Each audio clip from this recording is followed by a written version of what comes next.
Welcome to Affairs Cloud. My name is Vikas Rana. We are one-stop solution for current affairs. You can find Crack Current Affairs course on our application exclusively for current affairs, where you will get daily, weekly, monthly content on regular basis. Use the code Vikas10 and get 10% additional discount while purchasing the course. Also, students, follow us on Telegram and Instagram. The link for the same are mentioned in our description. This video has both English and Hindi. The first part is English and second part is Hindi. Timestamps are mentioned in the description below.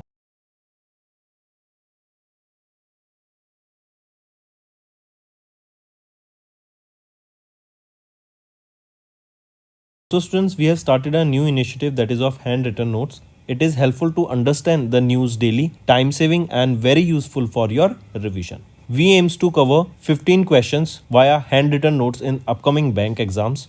These handwritten notes are available on daily current affairs content PDF at our mobile application and website careerscloud.in. Only our Crack Current Affairs subscribers will be able to access these handwritten notes. A sample PDF of the handwritten notes will be available in the description. Hello students, how are you all? I hope you are all good. So students, in this video we will be discussing important current affairs for 14th of May. The session will be quite interesting and important, so stay tuned with us till the end. Students, in this video we will be talking about Rajnath Singh, who has inaugurated the BrahMos Aerospace Testing Facility in Lucknow, UP. Then India's HLL Lifecare Limited has signed an agreement with Maldives STO for supply of essential medicines under Pradhan Mantri BJP scheme. We will be discussing about it. That is Pradhan Mantri. What is this BJP? Pradhan Mantri Bharatiya Jan Aushadhi Pariyojana. Then Adani Group has launched India's first hydrogen powered truck for mining in Chhattisgarh, and NLCIL has signed an MOU with IREL for collaboration in critical minerals. All these things and many more will be discussed in this video, students, so stay tuned with us till the end. If you are new to our channel, do subscribe to us, students. We are one-stop solution for current affairs, and share the link of this video with your friends, cousins, relatives and neighbors. Students, we upload the daily current affairs video at 5 AM in the morning on regular basis. These videos are quite helpful for competitive exams. So next students, let's start with national affairs. Union Minister Rajnath Singh has inaugurated the BrahMos Aerospace Testing Facility that is located in Lucknow, Uttar Pradesh. Take a note of this. And this facility is a production unit also. That means here the BrahMos missiles will be developed and as well as they will be tested here. Correct? Take a note of this. Important. Next is India's HLL Lifecare Limited. They have signed an agreement with the Maldives company, that is STO, for the supply of essential medicines under Pradhan Mantri Bharatiya Jan Aushadhi Pariyojana, right? And under this you will be seeing, under this initiative, that is an initiative of the government of India, under this affordable and high quality medicines are supplied to the general public.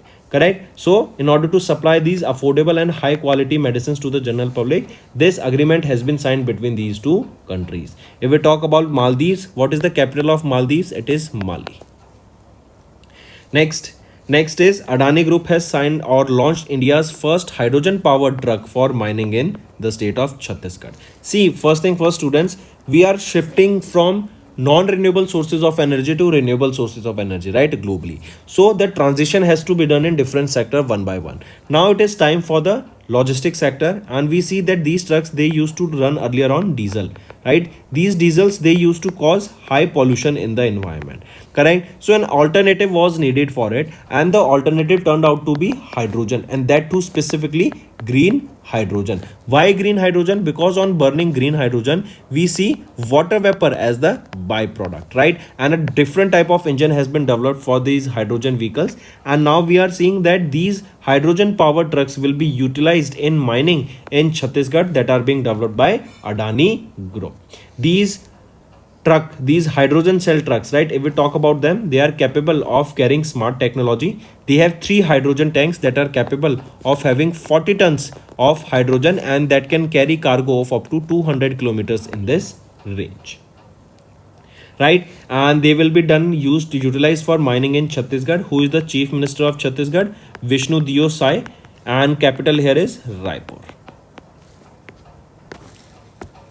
Next is NLCIL, that is Naval Lignite Corporation of India, that is a public sector undertaking in the Ministry of Coal, has signed this MOU with Mumbai, Maharashtra based IREL, that is India Rare Earths Limited, and this MOU has been signed here to explore the critical minerals, rare earth minerals,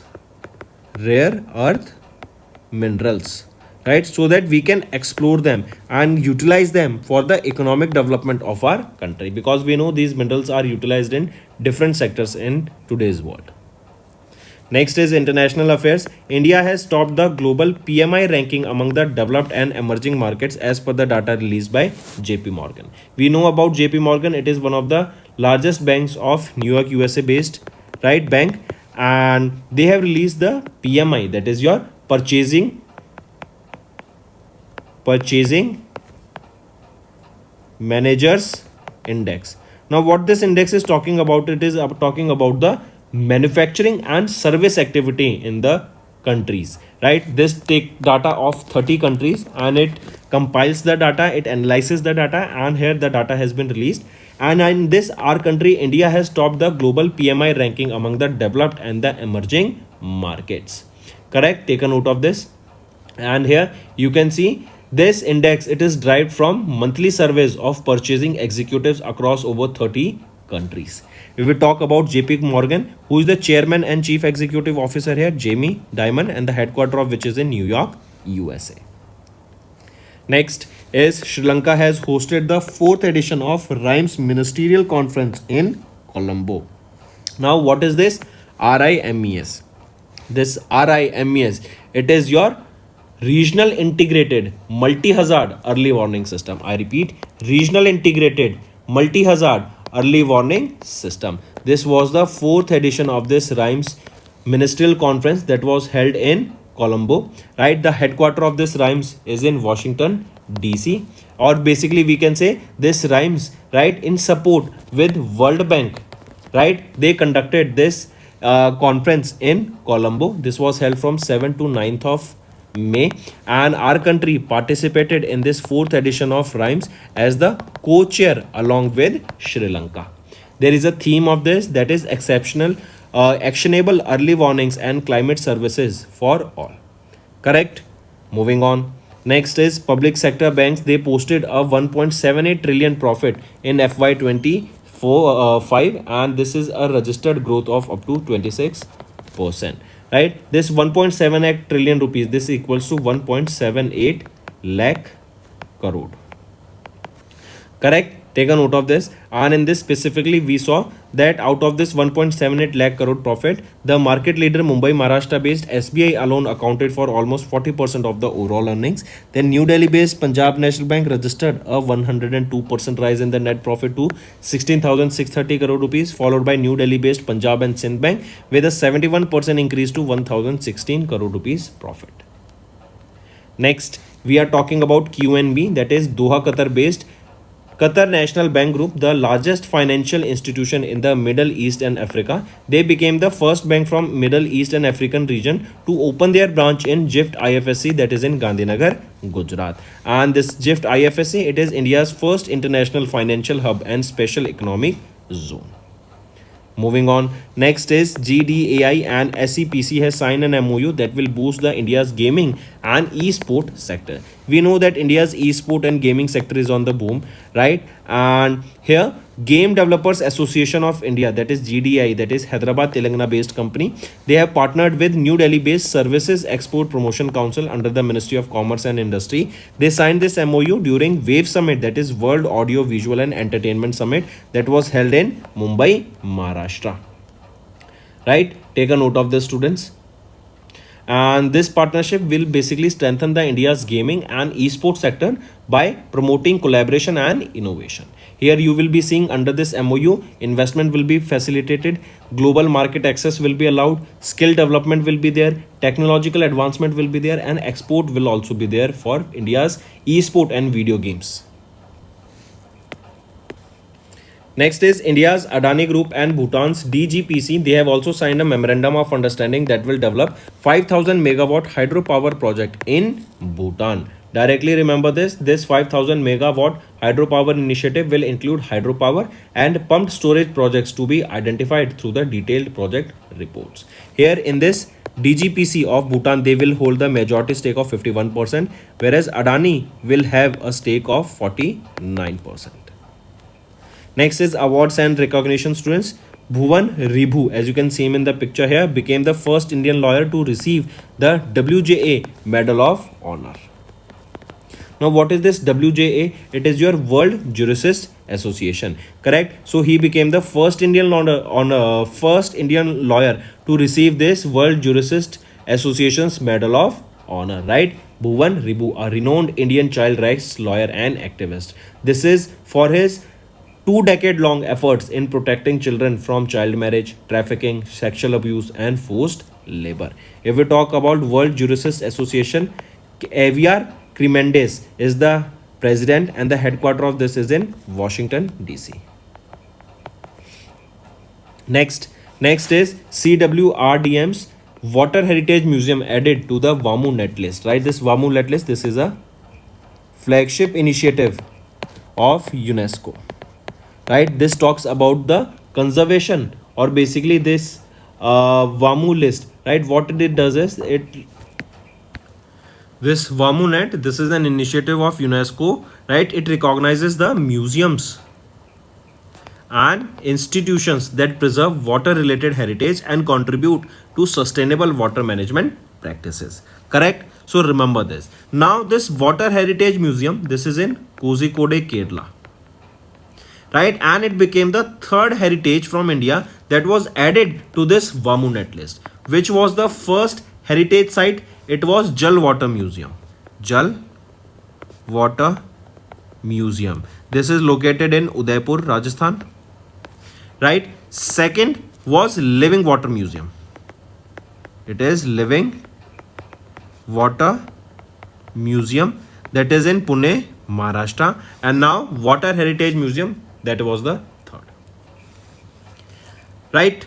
Next is Chinese researchers has developed the first ever Asian rice pangenome to enhance the climate resilience. I repeat, the scientists from Beijing, China based Chinese Academy of Science, they have launched the first ever pangenome of Asian cultivated rice, that is Orza stiva L, right, by decoding the genomes of 144 wild and cultivated rice varieties across India. So just remember, the first ever pangenome of Asian cultivated rice Orza sativa has been decoded by the genomes of 144 wild and cultivated rice variety. Now this initiative, it will develop the high yield, disease tolerant and climate resilient rice cultivators, which are crucial for rising global temperatures and threat to food security, correct? Take a note of this. Next is related to sports, students. Ivan, as you can see him in the picture, there are two children, that is Ivan Zemlyansky and Alua Norman. They have crowned as the champion at the 2025 Asian Blitz Championship in UAE, right? This championship is related to chess, right? We are talking about chess sports. So Russian Grandmaster Ivan and Kazakhstan's women Grandmaster Alua Norman, right? They have secured the 2025 Asian Blitz Chess Championship in respective male and female category, right? The final of which was held at UAE. Next, here you can see Ivan, he earned a 2500 US dollar cash prize, whereas Alua Norman, she received 1500 as a cash prize. Next, India has won 7 medals at the Archery World Cup 2025 Stage 2 in Shanghai, and Deepika Kumari has claimed the bronze medal here, right? This World Cup, Archery World Cup 2025 Stage 2, this was held from 6th to 11th of May in Shanghai, China, and our country here, India, clinched a total of 7 medals and secured second position in the overall medal tally. Who won in the overall medal tally? It is South Korea that has won in the overall medal tally with a total of 7 medals, out of which 5 gold and 2 silver, right? And in India, we won 7 medals, but 2 gold, 1 silver and 4 bronze.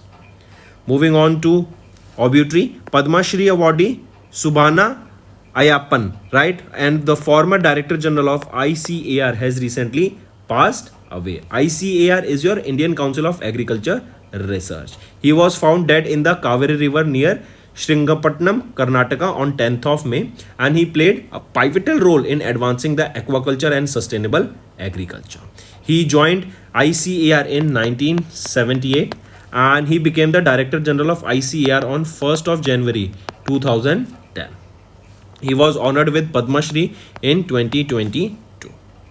Next is former Indian footballer DMK Afzal has also recently passed away at the age of 81 in Hyderabad, Telangana, and he was a part of the gold medal winning team at the 1962 Asian Games in Jakarta, Indonesia. Next is Argentina's 1978 World Cup winning defender Luis Galvan has also recently passed away at the age of 77 in Cordabo, Argentina.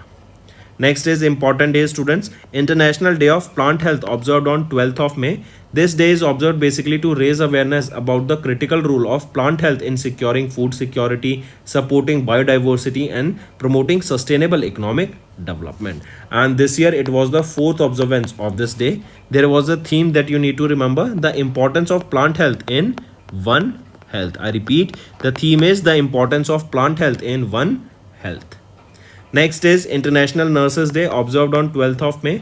This day is observed to acknowledge and celebrate the contribution of nurses in delivering the healthcare services worldwide. And this day, that is 12th of May, it commemorates the birth anniversary of Florence Nightingale. From 1820 to 1910 she was alive and she was renowned as the founder of the modern nursing. There is a theme also, that is Our Nurses, Our Future, caring for nurses strengthen economies. Right? Next is state news, students. Madhya Pradesh and Maharashtra has signed MOU for Tapti Basin Mega Recharge Project. I repeat, Government of Maharashtra and Government of Madhya Pradesh, they signed an MOU in Bhopal, Madhya Pradesh to implement the Tapti Basin Mega Recharge Project worth 19,244 crore rupees. This is the world's largest groundwater recharge initiative. World's largest groundwater recharge initiative. This project will tackle water scarcity, it will ensure sustainable irrigation and also will strengthen the drinking water supply through the groundwater recharge. Right, take a note of this. That's all for the day, students. Now let's move to the revision part that will be beneficial for your learning. What is the theme for the United Nations Zero Discrimination Day observed on 1st of March to promote equality, inclusion, peace and diversity? It is We Stand Together. This is the theme here for United Nations Zero Discrimination Day. Correct? We Stand Together. And this year it was the 11th edition of this day that was observed. Next, World Civil Defense Day is observed every year on 1st of March to spread awareness about civil defense and their importance in protecting people during emergencies. Right, this year it was the 36th edition of this day that was observed with the theme Civil Defense Guarantee for Security for the Population. Next, World Seagrass Day is observed every year on 1st of March to highlight the importance of seagrasses in marine biodiversity and climate change mitigation. The year 2025, it marks the dash observance of the World Seagrass Day. It was the third observance of the World Seagrass Day that was observed. Next is India celebrates Civil Accounts Day every year on 1st of March to mark the establishment of Indian Civil Accounts Service. In which year was the ICAS established? It was in 1976 that this ICAS was established. Next, United Nations World Wildlife Day is observed annually on 3rd March to raise awareness about the world wildlife, animals and plants. The day 3rd March, it was chosen to commemorate the adoption of the dash in 1973. It was for the Convention on International Trade in Endangered Species of Wildlife, Fauna and Flora. Next, on which date is World Hearing Day observed annually to raise awareness about the hearing loss? It is 3rd of March we observed World Hearing Day. Right, and this time it was the 19th edition of the World Hearing Day that was observed. Next, National Security Day is observed annually on 4th of March in India to recognize the efforts of security forces. The day also marks the establishment of DASH in 1966. It is the National Safety Council. Next, on which date is World Day Against Sexual Exploitation observed globally each year? It is 4th of March we observe World Day Against Sexual Exploitation. Next, every year on 4th March, India observes National Safety Day, National Safety Week campaign to emphasize workplace safety and accident prevention. This year it marks the death observance of this National Safety Day. It was the 54th edition of the observance of this National Safety Day, and this week, that is National Safety Week, it is observed from 4th to 10th of March. Next, on 4th March, the 11th World Obesity Day was observed worldwide to combat the global obesity crisis. What is the theme of the World Obesity Day observed? Theme being changing systems, healthier lives. And this time it was the 11th edition of this day that was observed. Next, on which date is UNESCO's World Engineering Day for Sustainable Development observed annually? It is 3rd of March. We observe this United Nations World Engineering Day. I correct myself. When do we observe World Engineering Day? World Engineering Day is observed on not 3rd but 4th of March. Right? And this time it was the 6th edition of this day that was observed. Then is your United Nations International Day for Disarmament and Non-Proliferation Awareness, observed across the globe on 5th of March. This year it marks the death observance of this day. It marks the 3rd observance of this day. Next, on which date is Jan Aushadhi Divas, that is Generic Medicine Day, observed annually across the globe to raise awareness about the importance of generic medicines and the benefits of Pradhan Mantri Bharatiya Jan Aushadhi Pariyojana. It is 7th of March. We observe this Jan Aushadhi Divas. Next is United Nations International Women's Day is annually observed across the globe on 8th of March. What is the theme for this International Women's Day? Theme being for all. Theme is for all women and girls, rights, equality and empowerment. Right? Take a note of it. Next, on which date is United Nations International Day of Women Judges observed across the globe? So, when do we observe this day? It is observed on 10th of March, right? And this is the 4th time that we are observing this day. Next, 10th of March, it marks the dash observance of CISF Raising Day that honors the commitment and service of their personals. So, it is the 56th edition of the CISF Day that was observed on 10th of March. Next, on which day is World Kidney Day observed annually to raise awareness about kidney health and advocate for equitable access to healthcare. So, on which day World Kidney Day is observed? It is the 2nd Thursday of March month. We observe World Kidney Day. Next, World Rotaract Day is observed annually across the globe on 13th of March to honor the contributions of Rotaractors. The year 2025, it marks the 57th observance of this day. And this World Rotaract Week is observed also from 10th to 16th of March. Next is International Day of Mathematics, observed annually on 14th of March across the globe to highlight the significance of mathematics in various fields.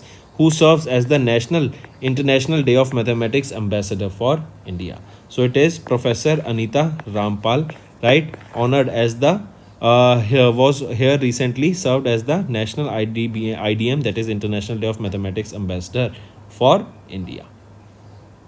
Next, International Day of Action for Rivers is observed every year on 14th of March to highlight the crucial role of rivers in sustaining ecosystems and human life.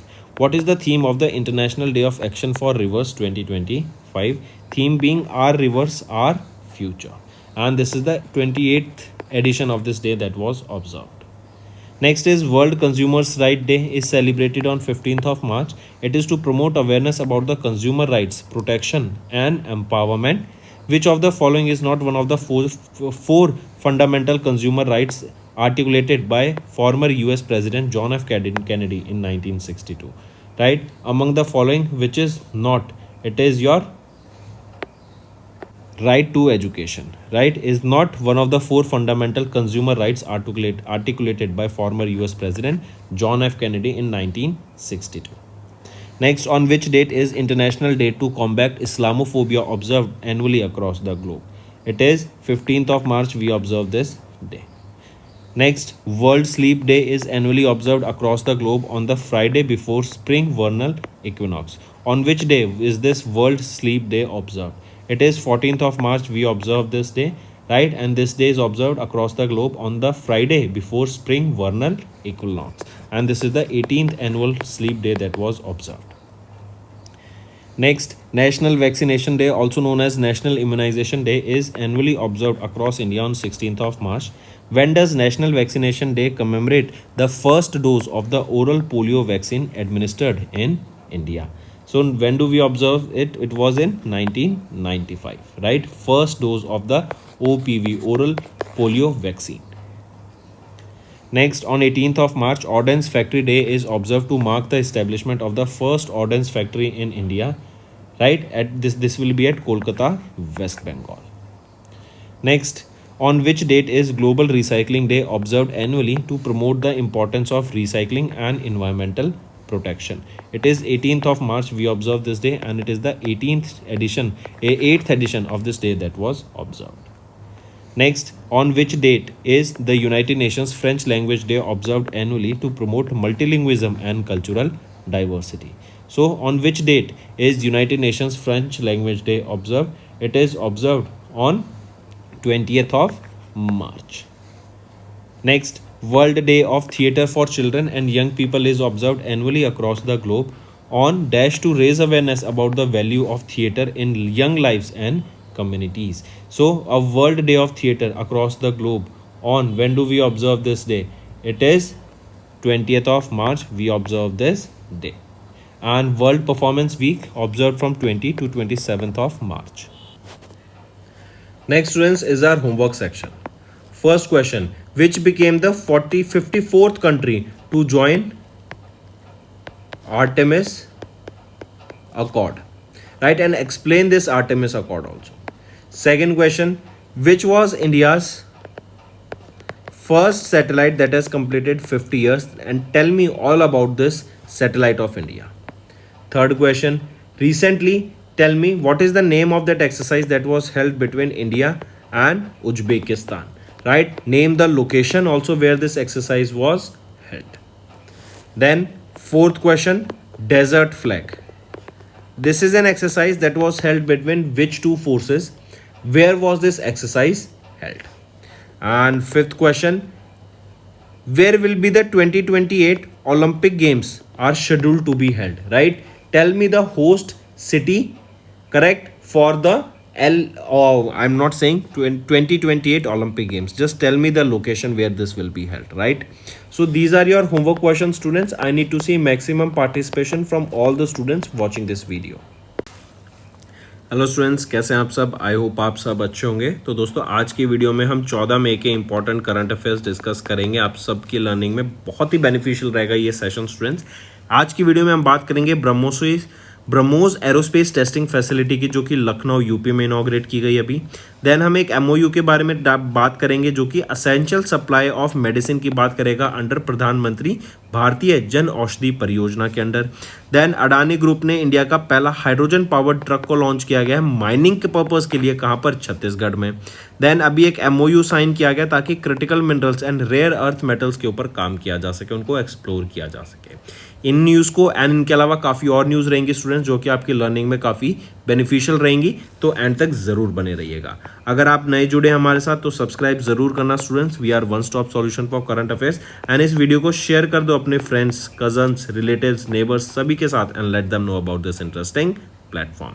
Students, एक और चीज़, हम daily basis पे सुबह 5 बजे daily current affairs की video upload करते हैं, जो कि आपकी लर्निंग में काफ़ी बेनिफिशियल रहती है। चलिए स्टार्ट करते हैं नेशनल अफेयर्स से स्टूडेंट्स। हम बात करेंगे राजनाथ सिंह की। इन्होंने इनॉग्रेट किया ब्रह्मोस एरोस्पेस टेस्टिंग फैसिलिटी को लखनऊ यूपी में, राइट। ये जो टेस्टिंग फैसिलिटी है बेसिकली यही आपकी एक प्रोडक्शन यूनिट भी है। यहाँ पर आपकी ब्रह्मोस एरोस्पेस या फिर ब्रह्मोस मिसाइल्स को बनाया जाएगा, जो कि फर्दर टेस्ट भी की जाएंगी यहाँ पे डीआरडीओ के द्वारा, इनको यहाँ पे डेवलप किया जाएगा। Take a note of this. Next पे आते हैं। नेक्स्ट है स्टूडेंट्स इंडिया के HLL लाइफ केयर लिमिटेड, ये इंडिया की कंपनी हो गई। मालदीव्स की कंपनी हो गई STO। इन्होंने अभी अग्रीमेंट साइन किया कि हम असेंशियल मेडिसिन सप्लाई करेंगे अंडर प्रधानमंत्री भारतीय जन औषधि परियोजना। इसकी स्कीम का अंडर क्या है? बेसिकली गवर्नमेंट ऑफ इंडिया की फ्लैगशिप इनिशिएटिव है, जिसके under affordable and high quality medicine को सप्लाई करने का काम किया जाएगा, करेक्ट। कहाँ पे? इंडिया एंड मालदीव्स के बीच में। Take a note of this, important रहेगा। मालदीव्स की अगर मैं बात करूं, यहाँ पे कैपिटल क्या रहेगी मालदीव्स की? माली। फिर आ जाते हैं अडानी ग्रुप, इन्होंने लॉन्च किया इंडिया का पहला hydrogen powered truck for mining, कहां पर? छत्तीसगढ़ में। देखो आज के टाइम पे हम जानते हैं नॉन रिन्यूएबल सोर्सेज से रिन्यूएबल सोर्सेज ऑफ एनर्जी पे शिफ्ट कर रहे हैं एंड ट्रांजिशन हमें हर सेक्टर में देखने को मिल रहा है। तो जो ट्रक्स पहले डीजल पे रन करते थे एंड ये काफ़ी पॉल्यूशन क्रिएट करते थे, अब इनकी भी बारी आ गई है, अब इनको हाइड्रोजन पे रन किया जाएगा। नया इंजन बनाया गया है जो कि ग्रीन हाइड्रोजन को यूटिलाइज करेगा एज अ फ्यूल। क्यों ग्रीन हाइड्रोजन? बिकॉज जब हम इसको बर्न करते हैं तो जो हमारा रेजिड्यू निकलता है वो वाटर वेपर निकलता है, right, water in the form of vapour. तो अभी अडानी ग्रुप ने इसके ऊपर इसको यूटिलाइज किया एंड यहाँ पे पहला हाइड्रोजन पावर ट्रक बनाया जो कि माइनिंग में यूज किया जाएगा, कहां पर? रायपुर, छत्तीसगढ़ में। काफी इंपॉर्टेंट है स्टूडेंट्स, ये जो ट्रक है इसमें आपके 3 हाइड्रोजन टैंक्स रहेंगे, राइट, जो कि कैपेबल हैं of carrying up to 40 tons of green hydrogen, जो कि 200 किलोमीटर की रेंज के लिए काफी सफिशिएंट रहेगा विद कार्गो। नेक्स्ट आ जाते हैं NLCIL, जो कि है Neyveli Tamil Nadu based Neyveli Lignite Corporation of India Limited. ये एक पब्लिक सेक्टर अंडरटेकिंग है under the ministry of coal. इन्होंने एक MOU साइन किया मुंबई महाराष्ट्र बेस्ड IREL के साथ, जिसको हम इंडियन रेयर अर्थ लिमिटेड के नाम से भी जानते हैं, ताकि इंडिया में critical minerals and rare earth element के ऊपर काम किया जा सके, नए मिनरल्स को एक्सप्लोर किया जा सके, राइट, उनकी माइनिंग की जा सके, क्रिटिकल मिनरल्स के ऊपर काम किया जा सके, क्योंकि मल्टीपल सेक्टर्स में हमें इनका यूज होता हुआ दिखता है। नेक्स्ट आ जाते हैं इंटरनेशनल अफेयर्स पर। इंडिया ने अभी टॉप किया global PMI ranking among the developed and emerging market, जो कि JP मॉर्गन के द्वारा डाटा रिलीज किया गया। न्यूयॉर्क USA बेस्ड ये बैंक है, राइट, एंड इन्होंने global PMI ranking data release किया गया। ये PMI क्या है? Purchasing managers index, purchasing managers index, right, ये इंडिया ने टॉप किया है यहाँ पे परचेजिंग मैनेजर्स इंडेक्स में। बेसिकली इंडिया की मैन्युफैक्चरिंग कैपेबिलिटी के बारे में बताता है, सर्विस सेक्टर के बारे में बताता है, एंड 30 नेशन से उनका जो डाटा है वो लिया जाता है यहाँ पे मैन्युफैक्चरिंग का, एंड उसको कोलैबोरेट करके उसके ऊपर एनालिसिस करके रैंकिंग रिलीज की जाती है, जिसमें इंडिया ने यहाँ पे टॉप किया है डेवलप्ड एंड इमर्जिंग मार्केट्स में as per the JP Morgan Chase, right. अगर मैं JP मॉर्गन की chairman and chief executive officer की बात करूं तो जेमी डायमंड यहाँ पे इनके chairman and chief executive officer रहेंगे, एंड इसका हेडक्वार्टर कहाँ पर है? न्यूयॉर्क USA में। नेक्स्ट पे आ जाते हैं, फिर श्रीलंका ने होस्ट किया अभी चौथा RIMES मिनिस्टीरियल कॉन्फ्रेंस कोलंबो में जो हुआ। RIMES क्या है? Regional integrated multi hazard early warning system, right. ये वर्ल्ड बैंक की मदद से यहाँ पे कैरी आउट कराया गया था, एंड हमारे इंडिया ने यहाँ पे पार्टिसिपेट किया एज अ को chair in this 4th ministerial rhymes ministerial conference, जो कि कोलंबो में हुई। इसकी एक थीम याद रखेंगे, actionable early warnings and climate services fall. एक अर्ली वार्निंग सिस्टम्स के ऊपर काम करने के लिए, ताकि अगर कोई भी हजार्ड हमें देखने को मिलता है, डिजास्टर देखने को मिलता है, तो उसके लिए पहले ही लोगों तक वार्निंग मिल सके। Moving on, public sector bank ने अभी $1.78 ट्रिलियन, मतलब 1.78 लाख करोड़ रुपए का यहाँ पे प्रॉफिट रजिस्टर किया है पब्लिक सेक्टर बैंक्स ने इन FY25, जो कि 26% का ग्रोथ यहाँ पे दिखाता है as compare to last year. यहीं पे अगर हम देखें बैंक्स के हिसाब से, out of this Mumbai Maharashtra based SBI accounted for 40% of the overall earnings. Punjab National Bank 102% से राइज होता हुआ दिखा इनका प्रॉफिट टू 16,630 करोड़ रुपए। वहीं पे न्यू दिल्ली बेस्ड पंजाब सिंध बैंक का 71% से प्रॉफिट इंक्रीज होता हुआ दिखा टू 1,016 करोड़ रुपए। नेक्स्ट आ जाते हैं फिर QNB कतर नेशनल बैंक। ये एक Doha Qatar based Qatar national bank group है। ये लार्जेस्ट फाइनेंशियल इंस्टीट्यूशन है middle east and African region में, एंड ये पहला बैंक बना है फ्रॉम MEA रीजन जिन्होंने अपनी ब्रांच ओपन की है जिफ्ट IFSC गांधीनगर गुजरात में, राइट। ये इंडिया का पहला international financial hub and special economic zone बन गया है, जो कि बहुत ही इंपॉर्टेंट रहेगा आने वाले टाइम में, आप देखेंगे इंडिया के डेवलपमेंट के लिए। नेक्स्ट आ जाते हैं फिर इकोनॉमी एंड बिजनेस पे। GDAI जो कि है game developers association of India, Hyderabad Telangana based है ये, एंड SEPC जो कि है सर्विस एक्सपोर्ट्स प्रमोशन काउंसिल, ये ministry of commerce and industry के अंडर आता है। इन दोनों के बीच में MOU साइन किया गया है ताकि इंडिया का जो गेमिंग सेक्टर है, E-स्पोर्ट्स सेक्टर है, राइट, इसको ग्रो किया जा सके। कैसे हम एक्सपोर्ट कर सकते हैं, कैसी नई टेक्नोलॉजीज ला सकते हैं, कैसे स्किल डेवलपमेंट कर सकते हैं, कैसे इस सेक्टर को बूस्ट कर सकते हैं, इन सभी के ऊपर यहाँ पे एक MOU साइन साइन किया गया। कहाँ साइन किया गया? वेव समिट के दौरान, जो कि मुंबई महाराष्ट्र में हुई। अब वेव समिट क्या है? Wave audio visual and entertainment summit, right, take a note of it.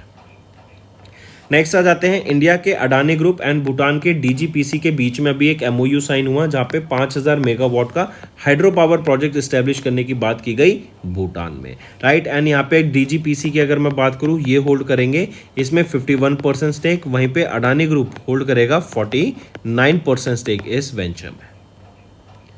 Next आ जाते हैं अवार्ड्स एंड रिकग्निशन पे।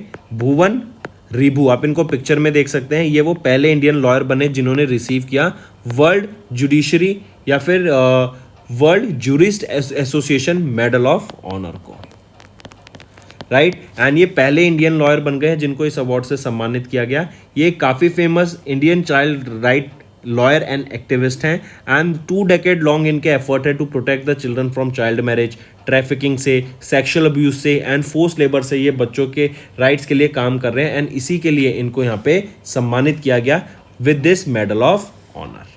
अगर मैं बात करूँ वर्ल्ड जूरिस्ट एसोसिएशन की, इसका हेडक्वार्टर कहाँ पर है? वॉशिंगटन डीसी में। इसके बाद आ जाते हैं CWRDM's वाटर हेरिटेज म्यूजियम, इसको ऐड किया गया अभी रिसेंटली टू द वामू नेट लिस्ट ऑफ, राइट। ये जो वामू नेट लिस्ट है ना, ये एक फ्लैगशिप इनिशिएटिव है यूनेस्को का। इस वामू नेट लिस्ट, इसमें बेसिकली क्या किया जाता है, जो म्यूजियम्स हैं एंड इंस्टीट्यूशंस हैं जो कि वाटर रिलेटेड हेरिटेज को कंजर्व कर रहे हैं, सस्टेनेबल वाटर मैनेजमेंट प्रैक्टिसेस को फॉलो कर रहे हैं, उसको यहाँ पे लिस्ट किया जाता है। तो यहाँ पे वाटर हेरिटेज म्यूजियम जो कि कोझिकोडे केरला में है, इसको यहाँ पे लिस्ट किया गया है अभी इस वामू लिस्ट में। एंड ये तीसरा हेरिटेज है इंडिया से।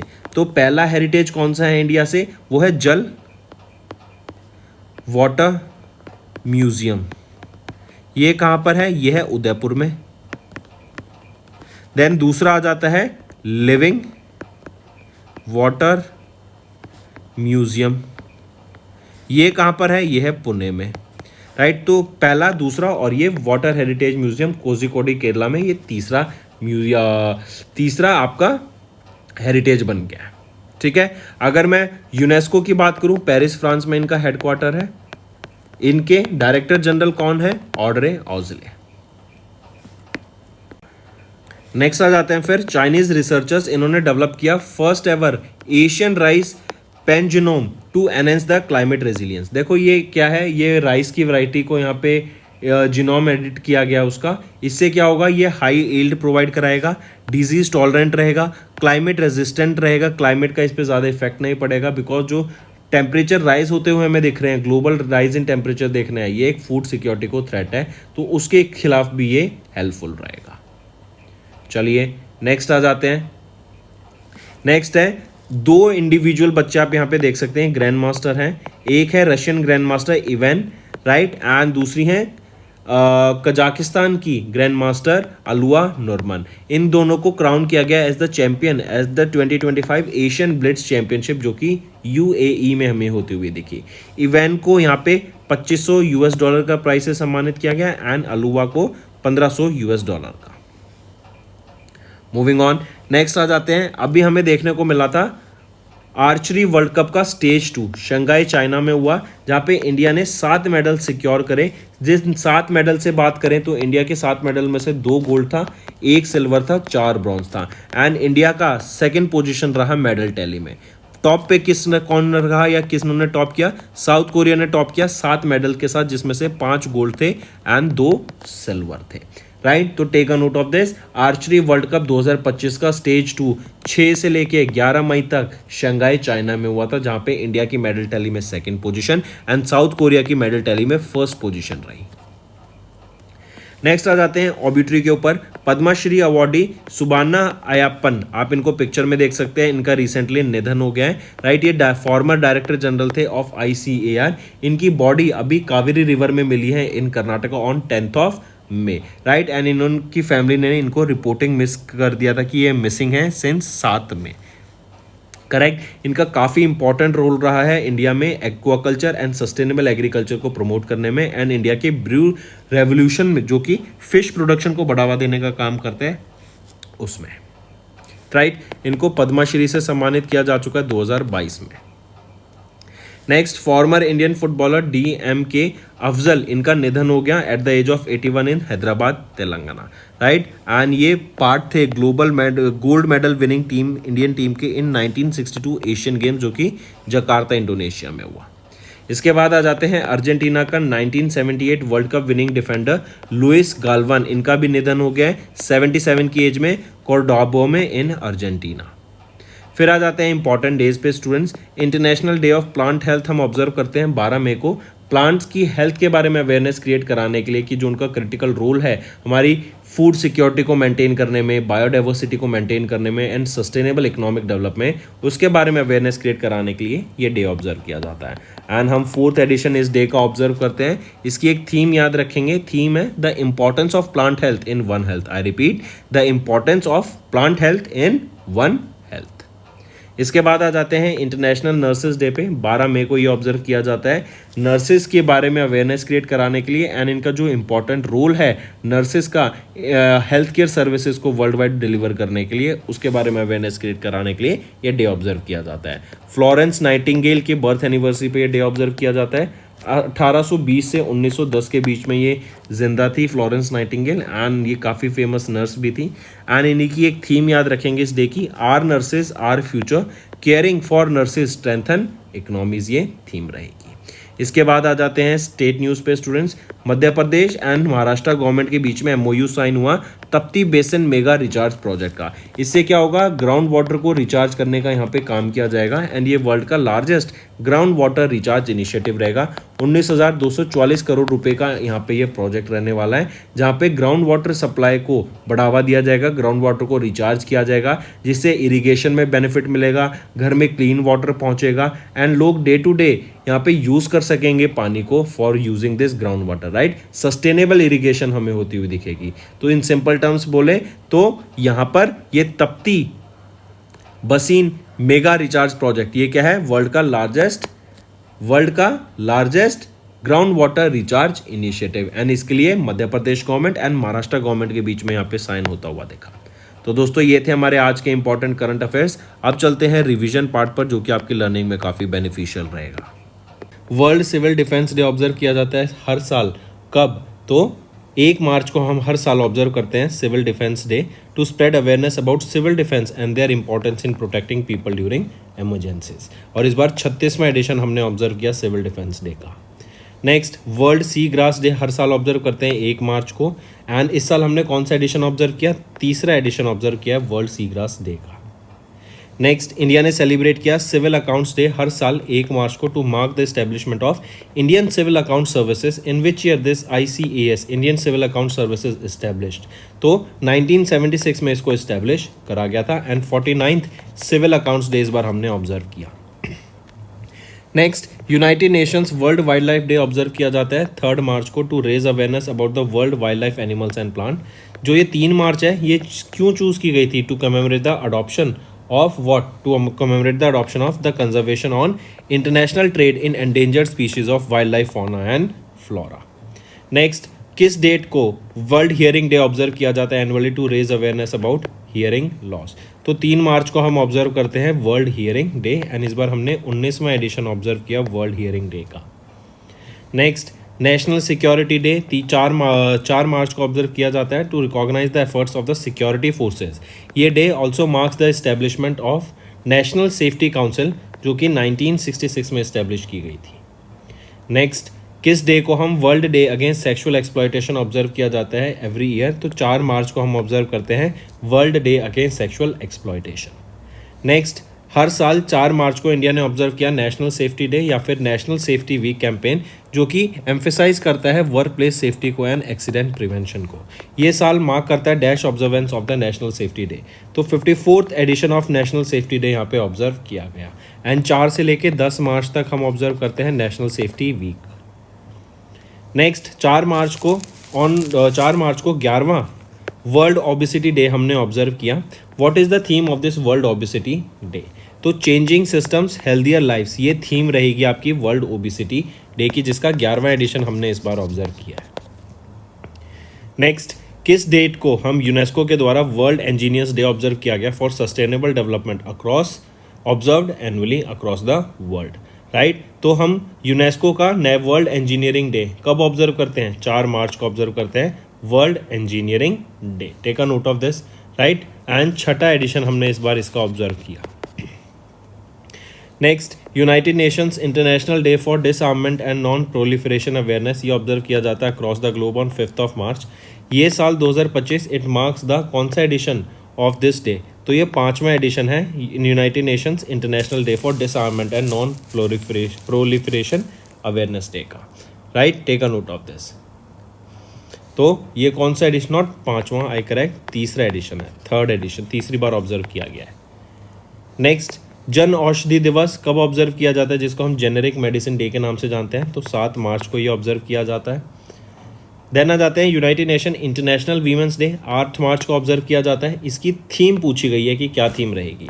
For all women and girls right equality and empowerment, ये यहाँ पे थीम रहेगी आपकी इंटरनेशनल वीमेंस डे की। Next, on which day United Nations international day of Women जजेस, इसको ऑब्जर्व किया गया annually to recognise the role of women in judiciary and promote gender equality. तो 10 मार्च को ये डे ऑब्जर्व किया जाता है ग्लोबली, जिसका हमने 4th एडिशन इस बार ऑब्जर्व किया। Next, 10 March marks the dash observance of the central industrial security force raising day, CISF raising day, right. तो 56वां 56 ऑब्जर्वेंस हमने यहाँ देखा CISF रेजिंग डे का।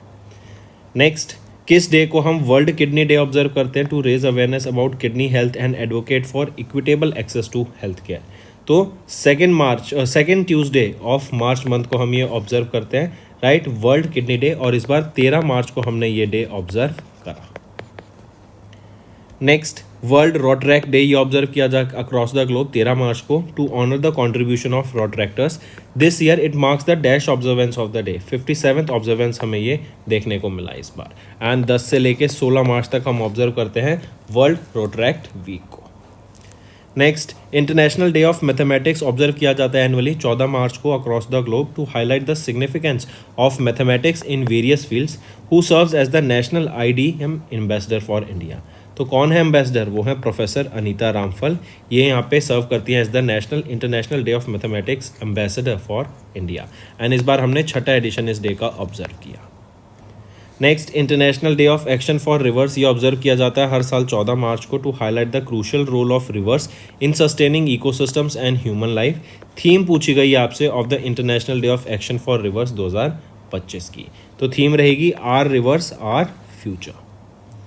Next, world consumers right day ये सेलिब्रेट किया जाता है 15 मार्च को to promote awareness about consumer rights, protection, empowerment. पूछा गया कि which of the following is not one of the 4 fundamental consumer rights जो आर्टिकुलेट किए गए थे former US president John F Kennedy के द्वारा इन 1962। तो इसमें से right to education one of the articulate यहाँ पे नहीं है। Next, on which date is the international day to combat Islamophobia observed across the globe. तो किस डेट को हम ऑब्जर्व करते हैं? ये 15 मार्च को ऑब्जर्व किया जाता है international day to combat Islamophobia. And इस बार हमने इसका 3rd एडिशन यहाँ पे ऑब्जर्व किया। नेक्स्ट आ जाते हैं वर्ल्ड स्लीपी डे, ये एनुअली ऑब्जर्व किया जाता है across the globe before spring वर्नल equinox. किस डेट को ये डे ऑब्जर्व किया गया वर्ल्ड स्लीपी डे? तो 14 मार्च को हम ऑब्जर्व करते हैं वर्ल्ड स्लीपी डे। एंड इस बार 18वां एडिशन हमने ऑब्जर्व किया है इसका। नेक्स्ट, नेशनल वैक्सीनेशन डे, जिसको हम नेशनल इम्यूनाइजेशन डे के नाम से जानते हैं, 16 मार्च को ऑब्जर्व किया जाता है। When does national vaccination day commemorate the first dose of the oral polio vaccine जो कि एडमिनिस्टर की गई थी इंडिया में? तो कब दी गई थी ओरल पोलियो वैक्सीन की पहली डोज? 1995 में। Next, ordnance factory day 18 March को ऑब्जर्व किया जाता है to mark the establishment of the first ordnance factory in India जो कि कोलकाता वेस्ट बंगाल में थी, 1801 में इस्टेब्लिश हुई थी। नेक्स्ट आ जाते हैं, on which date is global recycling day observed annually to promote the importance of recycling and environmental protection. तो 18 मार्च को हम ऑब्जर्व करते हैं ग्लोबल रिसाइकलिंग डे। एंड 8वां ग्लोबल रिसाइकलिंग डे हमने ऑब्जर्व किया। इसके बाद आ जाते हैं United Nations French language day कब ऑब्जर्व किया जाता है annually to promote multilingualism and cultural diversity. तो 20 मार्च को हम ऑब्जर्व करते हैं यूनाइटेड नेशन का फ्रेंच लैंग्वेज डे। इसके बाद आ जाते हैं world day of theatre for children and young people observe किया जाता है अक्रॉस द ग्लोब। कब? 20 मार्च को हम ऑब्जर्व करते हैं to raise awareness about the value of theatre in young lifes and communities, right. And world performance week भी होता है जो आपका 20 से लेके 27 मार्च तक हम ऑब्जर्व करते हैं। Next, on what date is UN international day for the elimination of racial discrimination observed annually to raise awareness about racism and exclusion.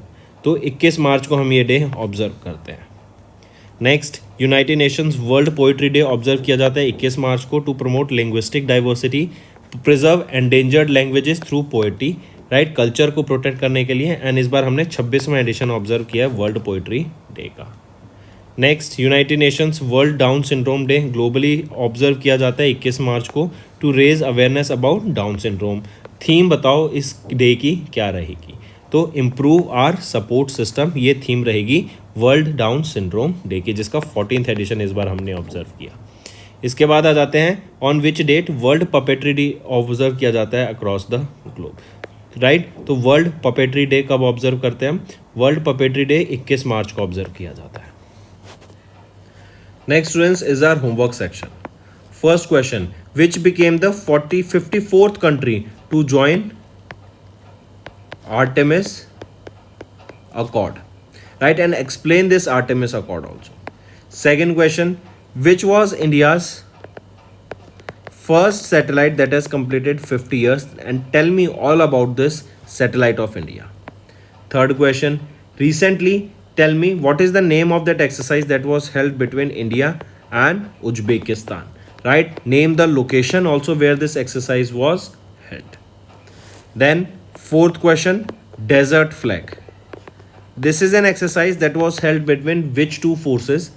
Where was this exercise held?